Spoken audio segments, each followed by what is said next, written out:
Ahmedabad ગ્રામ્યના SOG ટીમે સાણંદમાં ગોધાવી ગામમાંથી 5.56 ગ્રામ MD drugs સાથે એક આરોપીને ઝડપી લીધો। નમસ્કાર મિત્રો, હું વિપુલ પટેલ, સમૃદ્ધ ગુજરાત ન્યૂઝ સત્યની સંગાથે। એક નજર આજના મુખ્ય સમાચાર પર।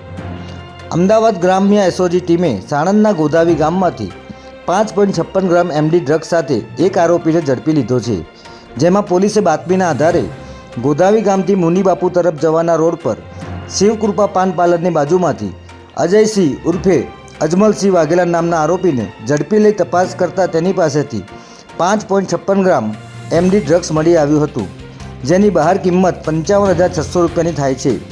ત્યારે પોલીસે આરોપી પાસેથી એક મોબાઈલ ફોન અને રોકડ સહિત 77,520 રૂપિયાનો મુદ્દામાલ કબજે કર્યો હતો।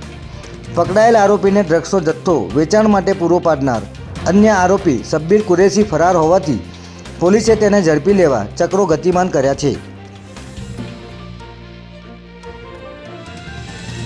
રાતના સમયે આવતી જતી લક્ઝરી બસ તેમજ એસટી બસના પેસેન્જર તરીકે બેસીને પેસેન્જરોના સામાનની ચોરી કરતા બે ચોરોને અમદાવાદ ક્રાઇમ બ્રાન્ચની ટીમે ઝડપી લીધા છે। બંને પાસેથી 10 લાખના દાગીના અને રોકડા 4 લાખ મળીને 14 લાખનો મુદ્દામાલ પોલીસે કબજે કર્યો છે। ત્યારે પકડાયેલા બંને આરોપી વિશાલ દેવી પૂજક અને કરણ દેવી પૂજકે છેલ્લા 3 મહિનામાં રાત્રિના સમયે આવતી જતી લક્ઝરી બસ અને એસટી બસમાંથી સંખ્યાબંધ પેસેન્જરોના સામાનમાંથી દાગીના અને પૈસાની ચોરી કરી હોવાની કબૂલાત કરી હતી।